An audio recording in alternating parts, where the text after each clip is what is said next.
Welcome back, welcome back. It's more than 2 years now since that violent and dangerous conflict between Georgia and Russia over the two breakaway regions of Abkhazia and South Ossetia.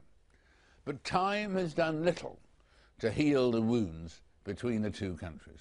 And I'm joined now from New York by the President of Georgia, Mikheil Saakashvili, to talk about Georgia's relations with Russia, its bid to join NATO, and those disputed territories. Mr. President, welcome. Mikheil, the papers have been full of the fact that, of course, your second term ends in 2013 and that you can't continue after that as president. But a lot of people are saying that you might well decide to continue as prime minister. Is that true? No, first of all, I have to say that, we went through so many things for the last several years, through turmoil, embargoes, war, world economic crisis. And certainly I'm not concentrating on what will happen until after 2013. What we are doing in Georgia is concentrate on what will happen before. And what will happen before is that I think we'll make Georgia irreversibly successful economically.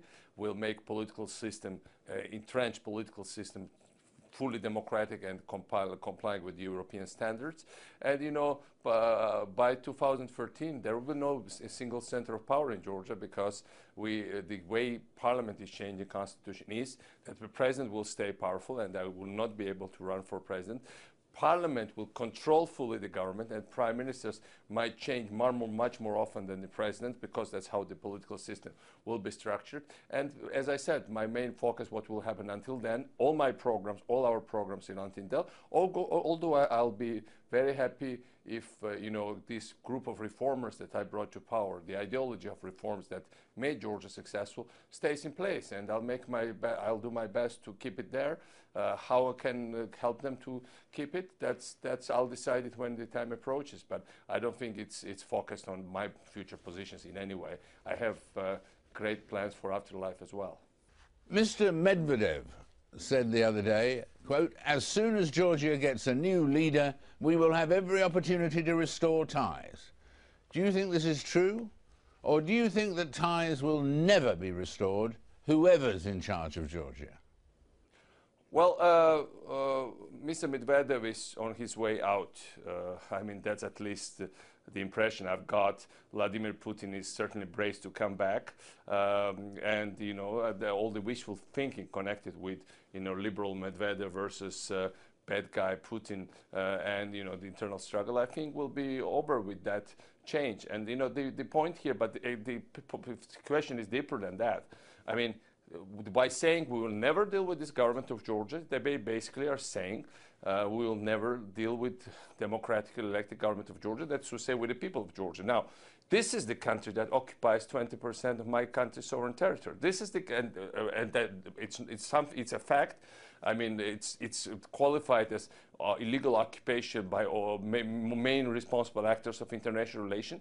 It's a country that allows, that basically keeps the situation, which keeps away from their own houses 500,000 refugees and displaced persons of all ethnic groups, basically keeping these territories empty, building up weapons there. And after all of that, we, the occupied country, will say we will talk to occupiers without preconditions, without any special provisions, any place they want to. We are ready to have serious negotiations on main subjects. And they say, no, wait a minute, we'll never talk to these guys back there. Well, it doesn't sound logical, and it really tells you lots of things about what really happened in Georgia and what's happening back there in Moscow.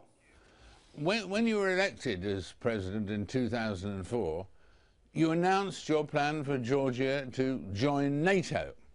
Now, are you still optimistic that Georgia will join NATO during your presidency, so by 2013? Well, we never made any deadlines, and you should realize we're a small country in the middle of very complicated geopolitical region. We're a strategically important country, although there are lots of things at stake and lots of political factors at play.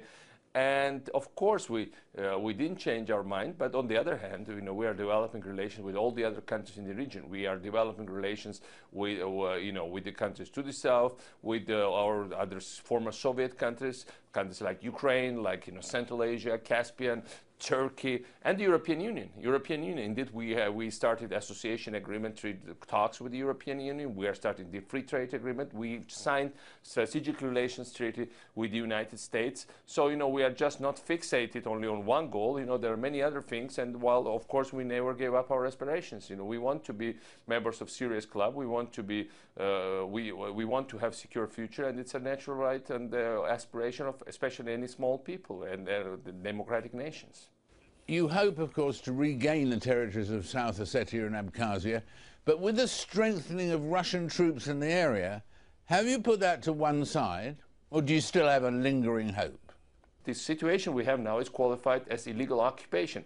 I don't believe Russians can prevail as illegal occupants of anything. The Soviet Union couldn't keep illegally occupied areas. I don't think present Russian Federation is in any situation, with all the internal trouble and problem, with huge, basically civil war in Northern Caucasus, with oil production declining very rapidly, with the whole range of other social issues, corruption, corruption that is beyond any limits. You had serious Russian policymakers publicly on record saying we should imitate Georgia, which they qualify as enemy state, in terms of reforms and changes. Mr. Lavrov, the foreign minister of Russia, has been saying recently that it's important that Russia reached out to the rest of the world and that it was important that mutual suspicions were abolished and that your two countries got closer, as it were. Is there any truth in that, or is it just a pose? Well, I think this is a symptom of what's really happening in Russia. And what's really happening in Russia is that they believe that without some kind of softening language, and they cannot forever bark at the moon at least with Western powers and with China, the Russia is in deep trouble because they have all this structural problem. But right now the way they say, okay, we'll be softer with Poles, with Europeans, with Americans. We'll try to get closer to China, but we'll grab the rest of the former Soviet space. We'll grab Georgia. That's to say, if you grab Georgia, you'll grab the rest of Central Asia and Caspian with all the energy resources and strategic advantages. You will grab Belarus and control Ukraine. And then again, with new Trump in our pocket, we'll go back and start maybe new round of pressure on other countries. One of your critics said the other day, when Misha took power in 2004, he was a Democrat, but he's becoming more and more of a despot. Do you think that's fair? Well, I've been hearing that since day one when I was in government. What Georgia has undeniably very vibrant civil society and free media.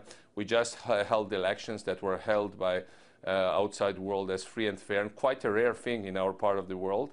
In the elections where even mainstream opposition groups congratulated the winners and basically said that it was a meaningful progress. So we are not there yet. We have a long way to go, but I'm very proud that I took over of a failed, crippled nation with huge corruption, huge crime rate, and we turned with where government couldn't perform basic functions. 80% of the time in the winter people would not get electricity, and now we have a country that exports energy, the country that is totally energy self-sufficient, that has a very rapidly growing economy, and that has uniquely vibrant, open, democratic system in this part of the world.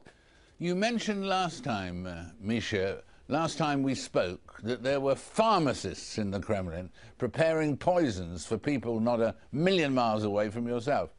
Is that still the place? I mean, if you were going to dinner in the Kremlin, would you take a food taster with you? Well, I doubt I'll be invited anytime soon for a dinner with the Kremlin. I think they are right now busy with cooking poison for each other, as I hear from different media. Although, of course, I'm sure we are still, on their menu, and they haven't given up on basically taking over of Georgia. But I know I've never been obsessive about it. I believe that ultimately truth will prevail, and I don't think in any case you know, whatever happens to me personally, or if, whatever happens, you know, around, whatever happens individually, that, you know, we have, it's not about me, it's a political class, the whole mentality that has changed. We have the government that is totally non-Soviet. We have lots of young people around me, all the time fresh blood. You know, the country has changed beyond recognition, and that's exactly the new standard for post-Soviet space. And there is no way you can poison all of them or kill all of them or scare all of them. Ultimately, this kind of people are going to prevail and have their way. Misha, thank you so much for being with us. Mikheil Saakashvili there. After the break, pop star turned politician, turned pop star again, Wyclef Jean.